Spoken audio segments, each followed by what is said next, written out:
गांव में कहावत है कि राजा की जान एक तोते में बसा करता था। आज कहीं ना कहीं राहुल गांधी जी ने उस तोता के गिरेबान को पकड़ा है। अब तोता कौन है? और इतनी तेजी से पकड़ा है।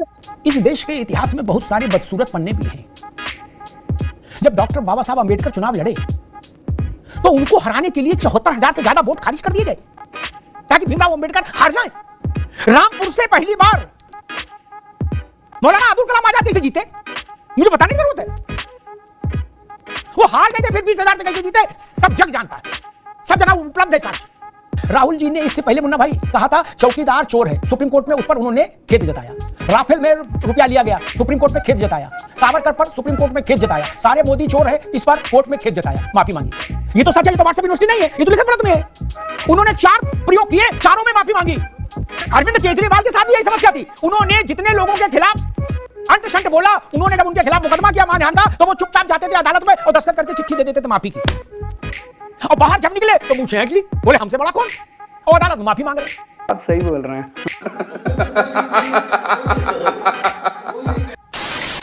नमस्कार दोस्तों, चैनल पे आप सभी का एक बार फिर से स्वागत है। दोस्तों आज की डिबेट वीडियो होने वाली है हमारे सबके फेवरेट एंकर अमिताभ अग्निहोत्री जी और कांग्रेस और समाजवादी पार्टी प्रवक्ता के बीच में। दरअसल राहुल गांधी ने आज तक जिन भी संस्थाओं पर या जिन नेताओं पर आरोप लगाए हैं उनसे हमेशा कोर्ट में जाके बाद में माफी मांगी है। इसी पर डिबेट चल रही थी और डिबेट के अंदर हम सबके फेवरेट एंकर अमिताभ अग्निहोत्री जी ने राहुल गांधी के प्रवक्ता के अच्छे से मुंह बंद कर दिया। डिबेट वीडियो बहुत ही देखने लायक होने वाली है। आपसे रिक्वेस्ट है वीडियो को एक लाइक जरूर कर दें, चैनल पे नए आए तो चैनल को सब्सक्राइब करके बेल का आइकन को ऑल कर दें। पहले चलते हैं, देखते हैं डिबेट में क्या कुछ हुआ। मुन्ना खान साहब, एक बात मेरे जहन में आ गई, बाकी जो अरविंद जी ने कहा वो आप जवाब देंगे। एक बात मेरे दिमाग में अचानक आ गई, बात बड़ी रोचक है जी। तो मैंने कहा कि आप मेरे मित्र हो, सलाह दे दूं। पत्तों में कहां दिमाग लगा रहे हो? महाभियोग की प्रक्रिया भी बड़ी जटिल है, बड़ा बवाल है उसमें, हमने देखी प्रक्रिया। ठीक, रामास्वामी के खिलाफ जब महाभियोग आया था नरसिंह राव के समय में, तुमने देखा था कितना बवाल हुआ था और होना जाना कुछ नहीं था। मैं एक सलाह देता हूं, नरेंद्र मोदी के खिलाफ अविश्वास प्रस्ताव ले आओ ना, आपकी भी जान छूटे क्या? फिर लड्डू बांटो, कहां छुटर पुटर चक्कर में पड़े हो, इनके खिलाफ ये प्रस्ताव, उनके खिलाफ वो प्रस्ताव। नहीं मुन्ना भाई जी, मैं जवाब दे दूं। कहां छोटा मोटा खेल खेलने, सीधे ओलंपिक खेलो। नहीं, मैं शुरुआत करूंगा। हमारे मित्र राजनीतिक विश्लेषक कम और भारतीय जनता पार्टी के प्रवक्ता ज्यादा दिख रहे थे। इन्होंने कहा कि 1980 में सोनिया गांधी जी का नाम जोड़ा गया, 1983 में उनके भारतीयता की सदस्य मिली। तो मैं ये कहना चाहता हूं कि जो इनका नेशनल कैपिटल टेरिटरी जो ऑफ दिल्ली जो बना, ये इनकी जानकारी इनके पास नहीं है। ये व्हाट्सएप यूनिवर्सिटी से पढ़े हुए लोग हैं, जो मन में आ रहा है वही बोल रहे। सच्चाई ये है कि हम पूर्वांचल के लोग हैं। हमारे गांव में एक कहावत है कि राजा की जान एक तोते में बसा करता था। आज कहीं ना कहीं राहुल गांधी जी ने उस तोता के गिरेबान को पकड़ा है। अब तोता कौन है? और इतनी तेजी से पकड़ा है कि भारतीय जनता पार्टी के लोगों को और देश के प्रधानमंत्री, देश के गृह मंत्री को समझ में नहीं आया कि जिसके लिए उन्होंने अरब रुपया खर्च किए पप्पू बनाने में, आज पढ़ा लिखा व्यक्ति ये साबित कर रहा है कि मैं जाहिल नहीं हूं, 1975 में हाईकोर्ट मैं ने फैसला पढ़ा दिया लिखा था कि हूं। नहीं, इंदिरा गांधी के खिलाफ। इस देश के इतिहास में बहुत सारे बदसूरत पन्ने भी हैं। जब डॉक्टर बाबा साहब अंबेडकर चुनाव लड़े तो उनको हराने के लिए 74,000 से ज्यादा वोट खारिज कर दिए गए ताकि भीमराव अंबेडकर हार जाएं। तब तो ज्ञानेश कुमार नहीं थे।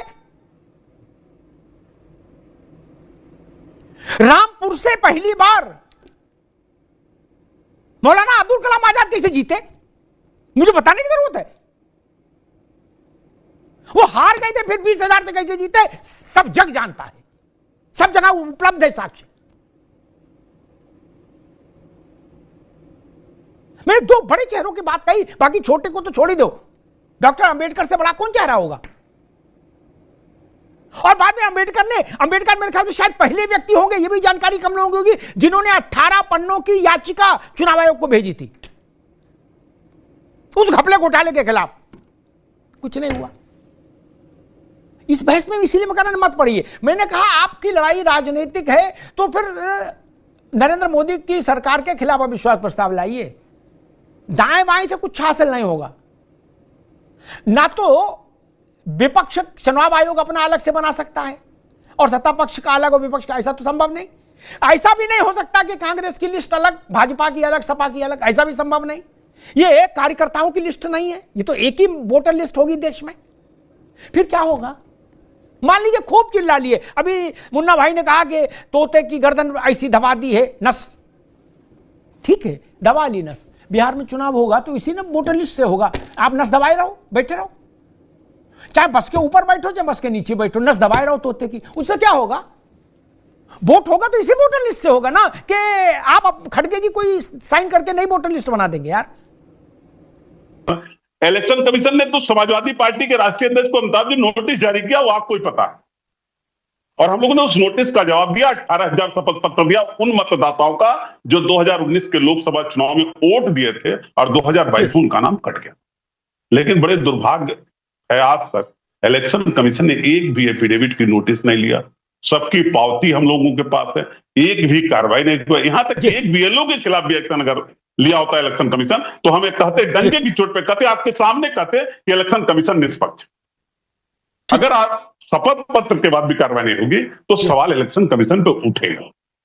जी, कीर्ति भाई ने कहा कि अगर एक पर भी कार्रवाई की होती तो हम कहते डंके की चोट पे कि इलेक्शन कमीशन निष्पक्ष है। मेरी समझ ये कहती है इलेक्शन कमीशन उल्टा खड़ा हो जाए, फिर भी सपा, कांग्रेस, आरजेडी, ममता जी नहीं कहेंगी कि इलेक्शन कमीशन। अरे अब आप भी आपकी बात सुनने का मेरे पास मादा, लेकिन आपके पास मादा नहीं, ऐसी तो नहीं चलेगी ना बहस। आप गलत बात करते हैं। अरे आप खुद गलत बोल रहे हो यार, गजब बात करते हो। आप बोलो तो सही और दूसरा बोले गलत, ये तो नहीं चलेगा ना। अभी रोकिए इनकी आवाज, ये नहीं चलेगा। आप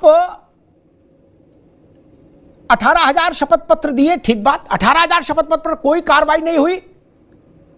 यह स्थिति थी तो देश की अदालत खुली हुई थी, इलेक्शन कमीशन को पार्टी बनाते, इलेक्शन कमीशन वहां खड़ा, तलब होता ना। अभी सुप्रीम कोर्ट में तलब हुआ ना, आपके पास 18,000 दस्तावेज थे तो क्यों नहीं पार्टी बनाया इलेक्शन कमीशन को? बनाना चाहिए था। इंदिरा गांधी, आप रुक जाओ भैया, इंदिरा गांधी के 77 वाले चुनाव में इंदिरा गांधी ने कदाचार किया, चुनाव आयोग ने नहीं सुना, सुप्रीम कोर्ट गए, हाई कोर्ट गए, राजनारायण हाई कोर्ट ने रद्द किया, सुप्रीम कोर्ट गई इंदिरा गांधी, वहां से भी हार गई ना, कुर्सी गई ना इंदिरा गांधी की। इलेक्शन कमीशन ने तब भी नहीं सुना था राजनारायण को। जो लोग अभी बता रहे हैं कि इलेक्शन कमीशन जन्म से गंगा जल से नहाया हुआ है, उनको ये संज्ञान लेना चाहिए कि राजनारायण की शिकायत इलेक्शन कमीशन ने नहीं सुनी थी, उनको हाईकोर्ट जाना पड़ा था। इसलिए जब बहस करो तो तथ्य दिमाग में रखो, उसके लिए गूगल नहीं देखना पड़े, वो दिमाग में रहे। चुनाव की वोटर लिस्ट में गड़बड़ी नहीं हो, ये 1952 से लेकर आज तक कभी किसी ने दावा नहीं किया। जो दावा करे सो मूर्ख और वज्र मूर्ख, जो ये कहे कभी गड़बड़। जहां 100 करोड़ से ज्यादा वोटर हो जिस देश में, आप वहां उम्मीद करते हो दुनिया के कोई टेक्नोलॉजी लगा दीजिए, और कभी नहीं रहा। मैंने तो उदाहरण दिया नेहरू जी के समय का, जब अंबेडकर साहब हारे, उनको हराया गया चुनाव, तो क्या काला सफेद हुआ? मैं तो बताया ना उदाहरण। मोदी जी के समय इसलिए ये और मुन्ना भाई ने एक बात कही कि भाई राहुल गांधी कह रहे हैं कि सब चोर हैं, तो जो चोर नहीं है वो सुप्रीम कोर्ट जाएं। अब बल तो यही विचित्र बात है कि राहुल गांधी के कहने को कोई इतनी गंभीरता से ले, ये क्या जरूरी है कि भाई कोर्ट जाए। लेकिन मैं एक बात बताता हूं, फिर अरविंद जी के पास आऊंगा। राहुल जी ने इससे पहले मुन्ना भाई कहा था चौकीदार चोर है, सुप्रीम कोर्ट में उस पर उन्होंने खेद जताया। राफेल में रुपया लिया गया, सुप्रीम कोर्ट में खेद जताया। सावरकर पर सुप्रीम कोर्ट में खेद जताया। सारे मोदी चोर है, इस पर कोर्ट में खेद जताया, माफी मांगी। ये तो सच है, ये तो व्हाट्सएप यूनिवर्सिटी नहीं है, ये तो लिखत पढ़त में है। उन्होंने 4 प्रयोग किए, चारों में माफी मांगी। इससे कोई माइकल लाल इनकार कर देगा? 4 प्रयोग हैं जिसमें सर्वोच्च न्यायालय में उन्होंने या उनके वकील ने सरेंडर किया, माफी मांगी। उनकी बात में फिर कैसे भाई कोई मान ले? अरे तो आप जवाब देने दो ना, मैं जवाब देता हूं कि राहुल गांधी जी ने अरविंद केजरीवाल के साथ भी यही समस्या थी। उन्होंने जितने लोगों के खिलाफ अंट शंट बोला। उन्होंने जब उनके खिलाफ मुकदमा किया मानहानि का, तो वो चुपचाप जाते थे अदालत में और दस्तखत करके चिट्ठी दे देते थे माफी की। उन्होंने 5 मामलों में माफी मांगी, अरविंद केजरीवाल ने 5 बड़े नेताओं से माफी मांगी, और बाहर जब निकले तो मूछें ऐंठ ली, बोले हमसे बड़ा कौन, और अदालत में माफी मांग रहे। ये ठीक नहीं ना।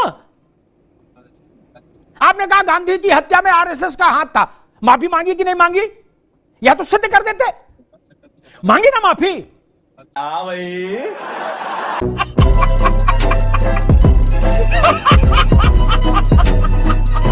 दोस्तों उम्मीद है अगर आपने डिबेट वीडियो पूरी देखी तो वीडियो आपको अच्छी तो जरूर लगी। वीडियो को एक लाइक जरूर कर दें। चैनल पर अगर पहली बार आए हैं तो चैनल को सब्सक्राइब करके बेल को ऑल पे लगा लें ताकि लेटेस्ट वीडियो आपको मिलती रहे। फिर मिलते हैं एक और वीडियो के साथ, तब तक के लिए जय हिंद, वंदे मातरम।